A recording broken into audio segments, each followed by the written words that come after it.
Всех приветствую на канале. Сегодня у нас будет обзор такой кофеварки, как Saeco Poemia, модель HD8423. Существует целая серия Saeco Poemia, которая выпускалась, наверное, еще с 2012-2013 года, уже когда Saeco перешла к компанию Philips.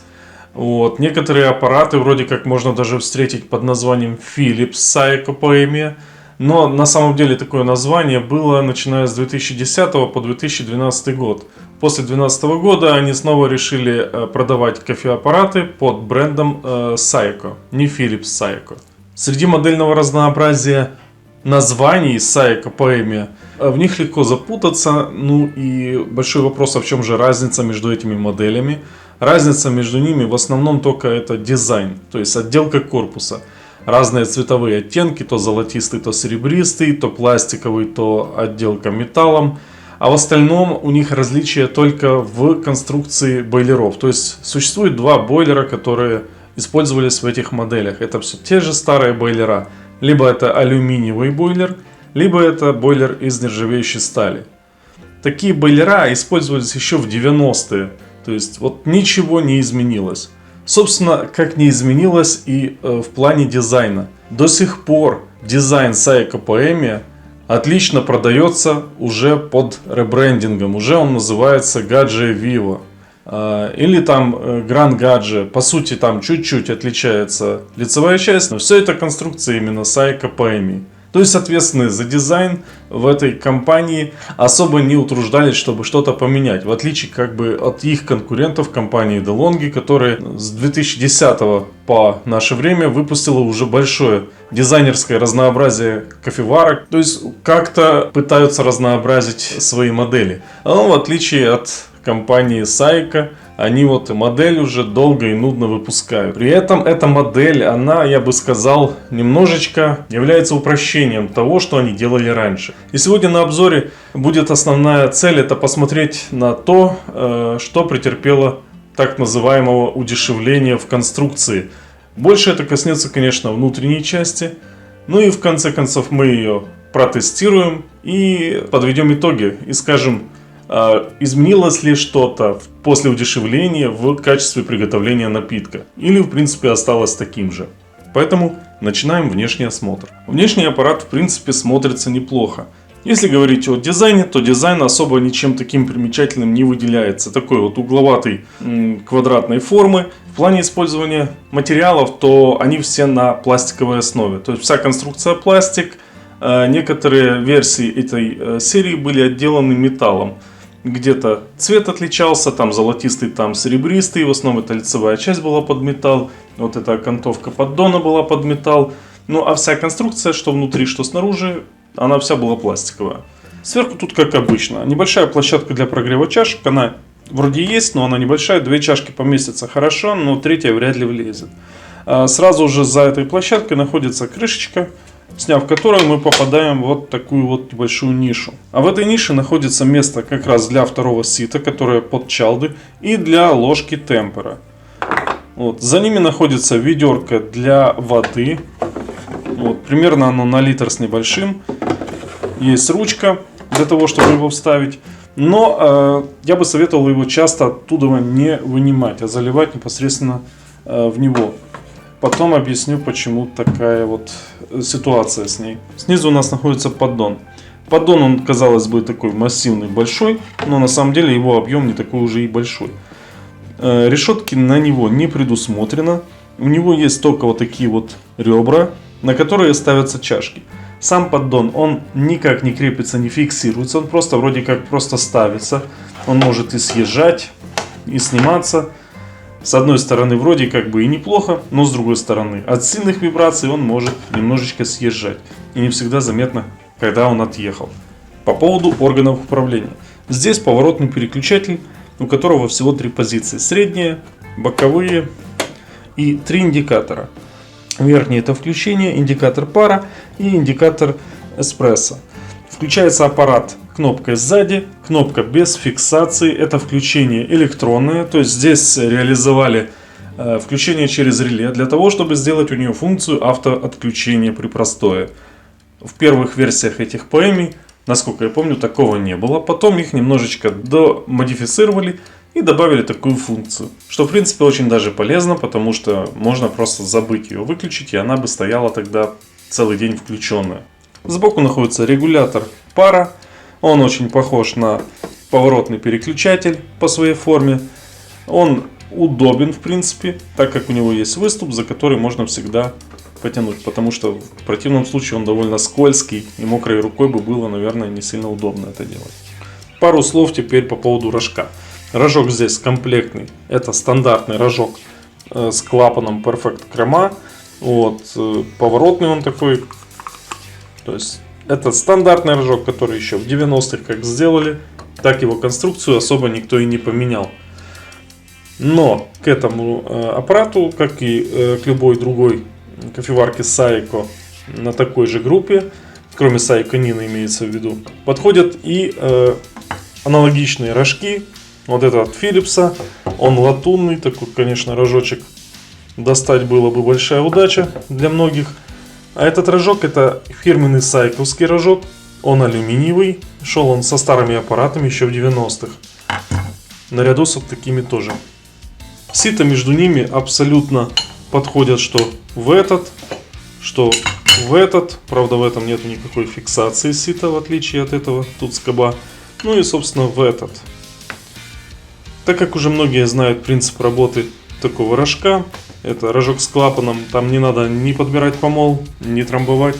И на нем примерно одинаковый результат будет получаться. Поэтому мы тестировать будем на каком-нибудь из этих рожков.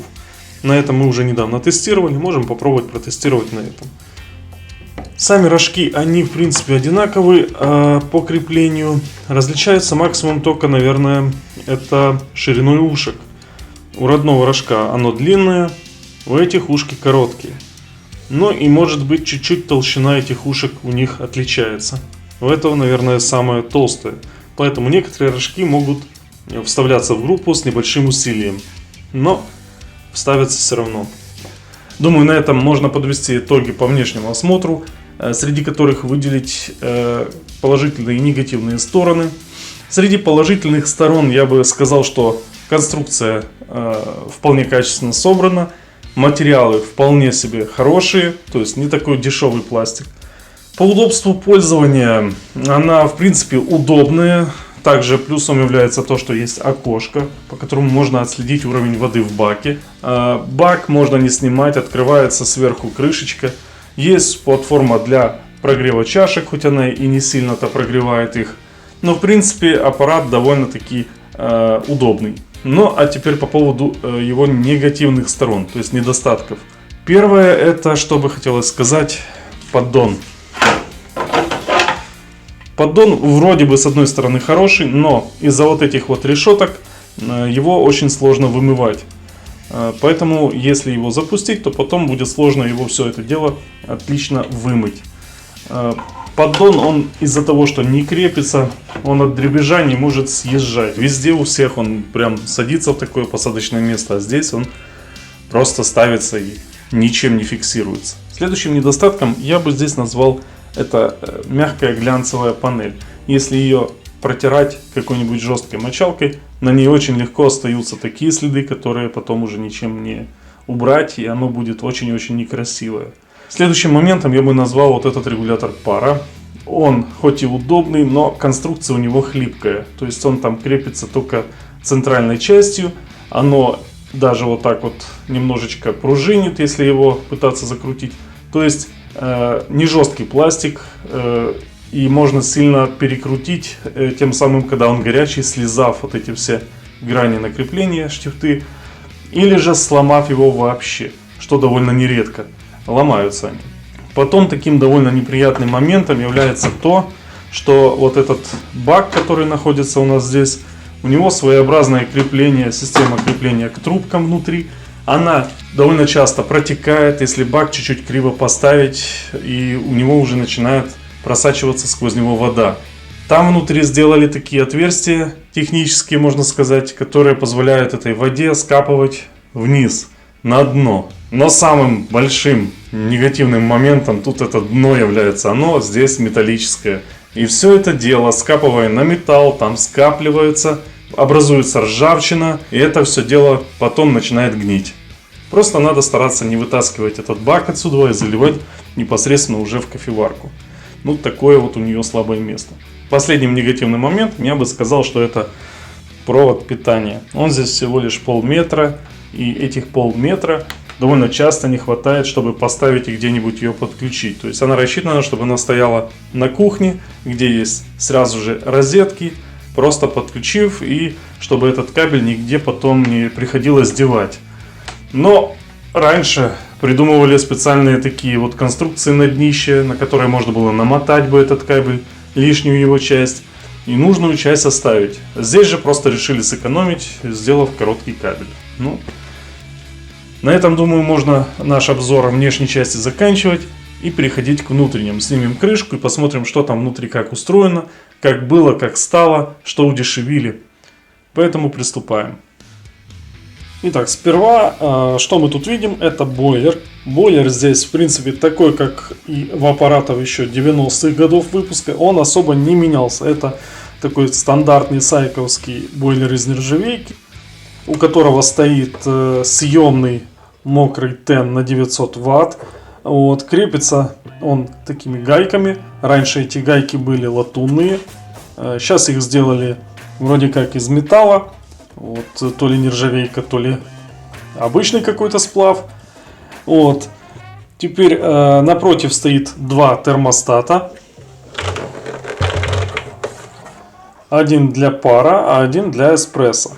Вот. И если раньше в старых там стоял термостат предохранительный, который с кнопочкой был, многоразового использования, то здесь уже решили обойтись таким вот обычным термопредохранителем, который держится той же скобой, который прижимается и остальные термостаты. На скобе также находится подключение к заземлению. Ну и, собственно, по бойлеру это все. Помпа находится вот в отдельном таком отсеке. На конце помпы находится ОПВ клапан. Вот. В принципе, тоже такой стандартный ОПВ клапан, который ставят в такие все последние модели, начиная, наверное, с Saeco Nины. Вот эти вот ОПВ стали ставить. Но тут тоже есть небольшой нюанс. Собственно, помпа стандартная, которую используют в Saeco, это модификация EP5, по-моему, называется EP5JV. Обычно не только в Saeco встречаются. Здесь плюсом то, что в этой помпе стоит шток полностью металлический, а не как в обычных EP5, у которых стоят полупластики. Также у этой модели отличительная такая вот особенность ее. Вот тут такая коробочка есть пластиковая. Вот она. Находится прямо за помпой. Эта коробочка отвечает за автоматическое отключение и включение кофеварки. То есть тут находится блок питания, реле. Включение происходит простым нажатием кнопочки без фиксации. Зажали, вернее нажали. И происходит включение реле, которое включает дальше все остальное. В более ранних версиях, как только эти ПМИ начали выпускаться, но этого не было. То есть была механическая кнопка, которая была с фиксацией, включил, отключил.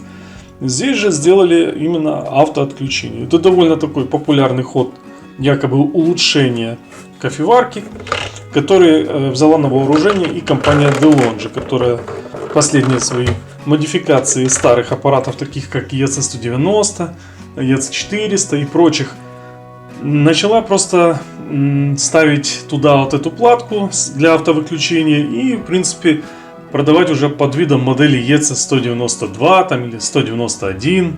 Вот такой вот принцип. А по сути это все то же самое было, просто добавлена плата.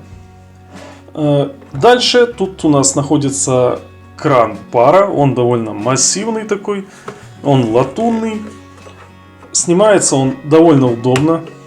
Это, кстати, очень даже неплохо, потому что в некоторых старых аппаратах типа, например, Harmonia, здесь стоял такой кран, который был завальцован с завода, и его не выкрутить, в принципе, для того, чтобы смазать, заменить резиночки. То есть он может как-то снимается, там стопорное кольцо такое, но в домашних условиях это сделать сложно. Здесь же просто скоба ее вытащил, выкрутил полностью, смазал, почистил, поменял уплотнители и вставил обратно. Это очень даже хорошо. Вот снизу крепится стимер. Вот он заходит, снизу крепится он тоже скобой. В принципе, для быстроты обслуживания очень удобно, потому что можно сразу же вытянуть скобу, снять стимер, тоже поменять уплотнитель, если он начал протекать, смазать, если он туго начал ходить, и все, вставил обратно, все работает. В принципе, все элементарно, все просто, ничего такого сложного, сверх какого-то заумного.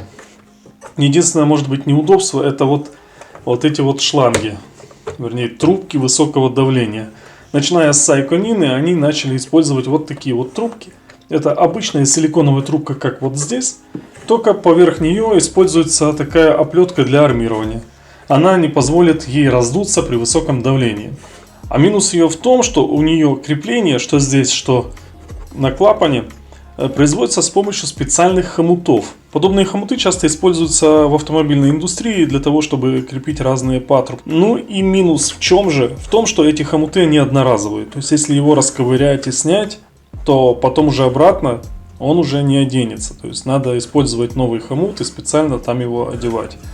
Его можно, конечно, заменить, но если как бы нужно разобрать дома, то его проще вот так вместе с этой трубкой стянуть, естественно, сняв бойлер, а потом для удобства его стянуть. Так будет проще. Потом же точно так же его и натянуть. Тем самым не повредится ничего. В общем, если подвести итоги и выделить ее положительные стороны, то, например, самое положительное, это, конечно, то, что в ней используется бойлер из нержавейки, а не из силумина. У него не самый маленький объем, это такой, больше сказать, среднячок. У него используется съемный тен, который можно даже заменить. Вот. У него используется латунь для того, чтобы реализовать кран пара. Ну и, собственно, стоит хорошая помпа с полностью металлическим штоком, что очень хорошо, помпа надежная, будет работать долго. В принципе, конструкция простая и получается, что надежная. Также ее, если снять крышку, получается доступ сразу ко всему. И не надо ничего там снимать дополнительно, чтобы добраться к тому или иному. Бойлер крепится 4 винтами. С обратной стороны он крепится тут дополнительными гайками к общей конструкции кофеварки. Все довольно просто. Если говорить о минусах, то в принципе они все, наверное, заключаются в том, что это уже удешевленная конструкция кофеварки. Мне в процессе обслуживания кофеварок доводилось разбирать, перебирать, ремонтировать аппараты еще с 90-х годов. И я видел, как менялись элементы этих аппаратов, начиная еще с 90-х годов по нынешнее время. И менялись они, я скажу, не в лучшую сторону. Естественно, что нынешняя экономическая ситуация требует от производителя делать товар конкурентным на рынке, в основном по цене. Так как появилось множество производителей из Китая, которые заполняют рынок разнообразными аппаратами неизвестных марок, то таким производителям, как Seiko и DeLonghi, или же Gadget, приходится идти на какие-то хитрости или не хитрости, а в общем-то удешевления, которые помогут сохранить или же даже снизить итоговую стоимость продукта, чтобы он был конкурентным на рынке среди более дешевых китайских. И первое, что хотелось бы сказать, такое критичное, ну не то чтобы сильно критичное, но это крепление бойлера и байонета.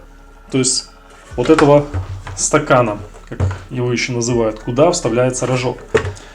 Раньше вот на этот стакан, это, кстати, от аппарата 90-го года, просто садился бойлер и стягивался болтом и здесь гайкой. То есть со стороны бойлера был болт, вот такой как здесь, а с этой стороны была гайка, которая все стягивалась. Сейчас решили сэкономить на гайке и, собственно, сделали резьбу в этих отверстиях. Теперь бойлер прикручивается этим болтиком в это отверстие и таким образом сжимается. А гайка уже не используется. То есть гайка используется только крепление этого всего к корпусу кофеварки. В чем это хуже? В том, что это материал очень мягкий. Это алюминий в лучшем случае или какой-нибудь его сплав. Резьба в нем, она не очень-то надежная. Если сильно зажимать, то можно попросту ее слезать. После этого только менять стакан. Ну или же заморочиться, там можно рассверлить большего диаметра, нарезать новую резьбу, сделать дырку здесь побольше.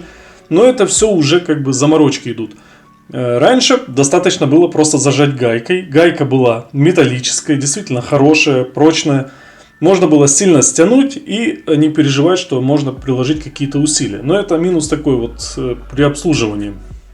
Сейчас стало модным, или, как говорится, есть такое понятие запланированный выход из строя. Возможно, это так, возможно, нет. Но в этой группе, которая здесь стоит, здесь установлен уже пластиковый такой вот элемент по обе стороны вот этих направляющих. Этот пластиковый элемент, он изнашивается, он деформируется, если неровно вставить. И раньше, как видите, в 90-м году его вообще не было. То есть здесь просто металлические алюминиевые направляющие.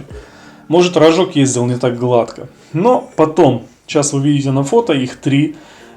Самый старый, посередине такой средний, где-то, наверное, до 2015 года, возможно, до 2010 года их ставили. И уже на этом аппарате, самый крайний, получается, справа, это уже новый. В нем уже стоит здесь более большой такой уплотнитель. Он не так утоплен, как в среднем варианте. И он часто просто начинает быть таким скользким, что рожок от вибраций начинает просто слазить с него.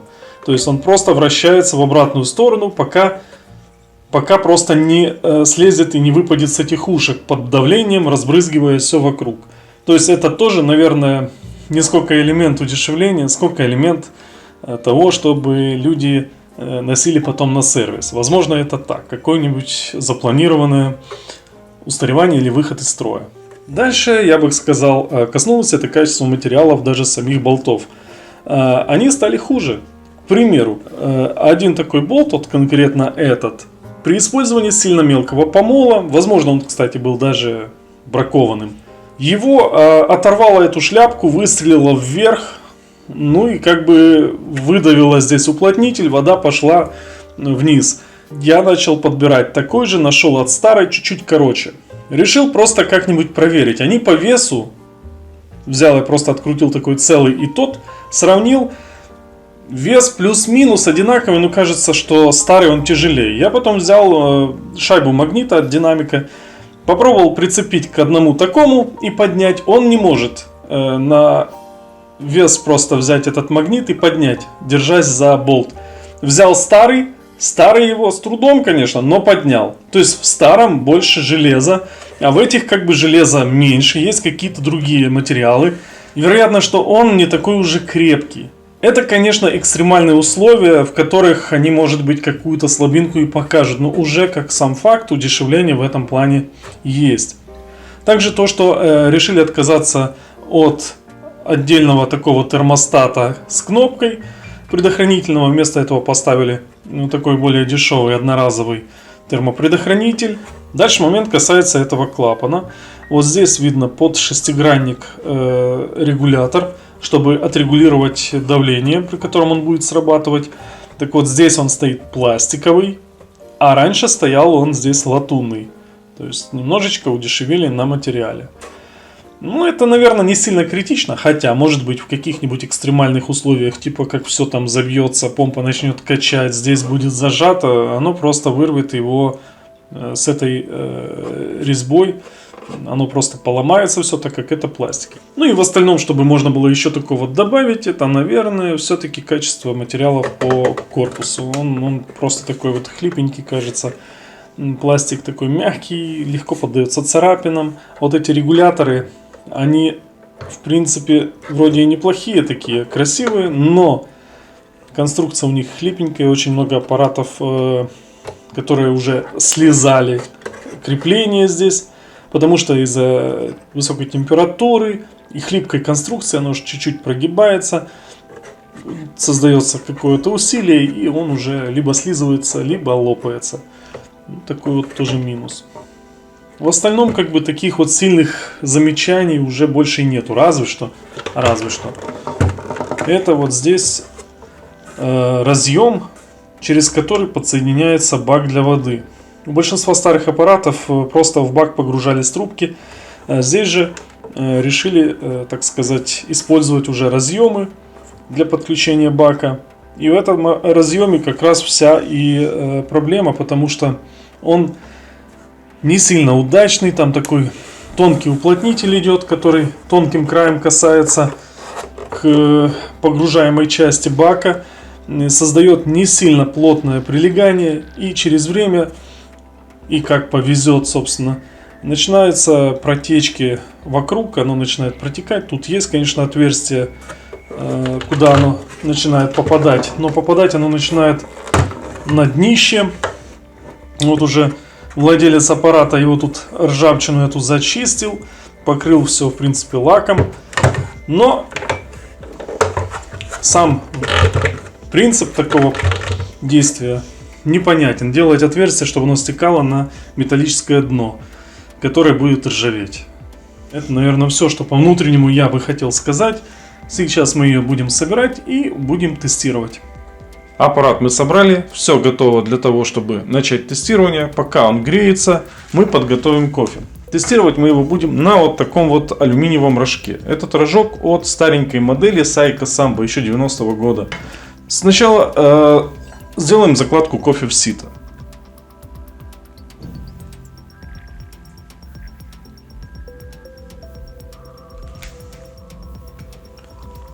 В закладке мы будем использовать 16 грамм. При темперовке не нужно прикладывать сильно много усилий, достаточно придавить примерно до 5 кг весом. Но это все зависит от того, насколько мелкий помол, насколько свежее маслянистое кофе. Чтобы его как-нибудь разровнять, просто постукиваем.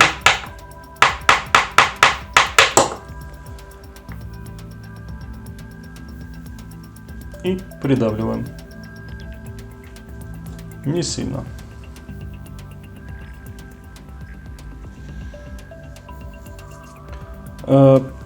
Также хочу напомнить в очередной раз, что для максимально вкусного эспрессо используйте максимально свежие обжарки кофе. Даже недорогие сорта, но со свежей обжаркой дают гораздо лучший результат, нежели там какие-нибудь спешиалити, но уже довольно старые, то есть сухие. Ну и кофе, который использую я, вы можете заказать по телефону, который я оставлю в описании. Там, кстати, только Viber, поэтому пишите на Viber, кто из Украины. Вставляем рожок в группу.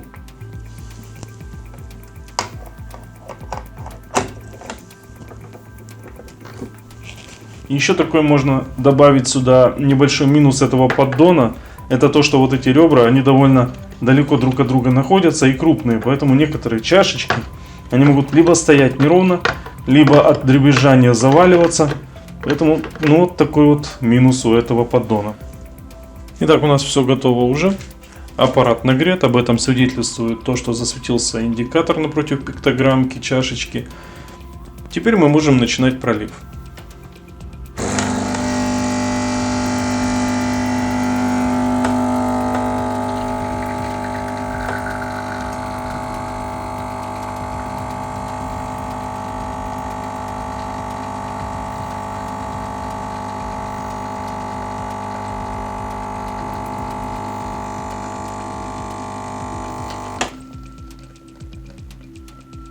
И как мы видим, пролив получился просто отличным. Результатом я более чем доволен. Цвет такой, как нужно. Крема достаточно много. Если ложкой возьмем, то при размешивании не видно самого кофе. Ее достаточно много. Сама чашка, она горячая, то есть напиток получился достаточно хорошим по температуре. В общем, что можно сказать? С эспрессо она справляется при своих параметрах. Поэтому тем, у кого есть такие аппараты, настоятельно бы рекомендовал попробовать использовать его без клапана. Хотя бы убрать клапан из этого рожка и пробовать готовить на помолотом кофе, на свежепомолотом кофе. Вот. Для этого и купить молку, и находить кофе, и вы получите в результате очень хороший эспрессо.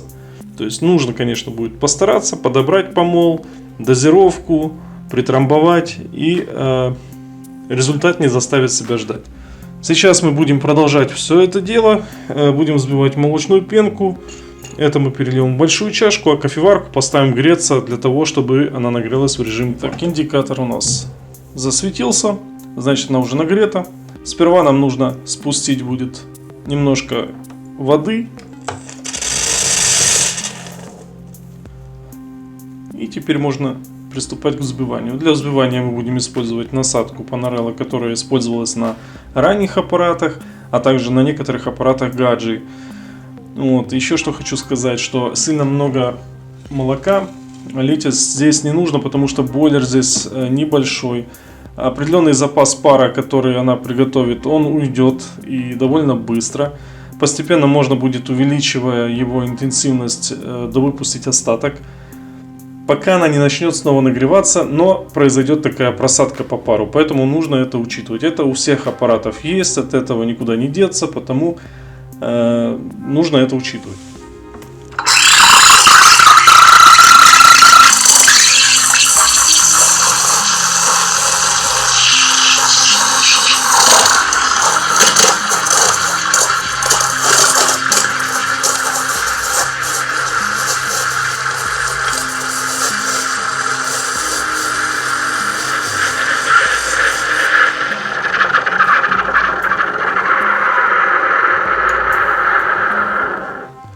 В этот раз молоко вышло не таким уже и хорошим. Возможно, это недостаток по пару был.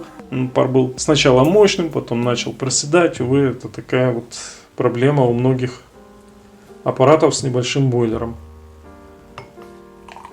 Но даже если выходит некрасиво, это не значит, что выходит невкусно.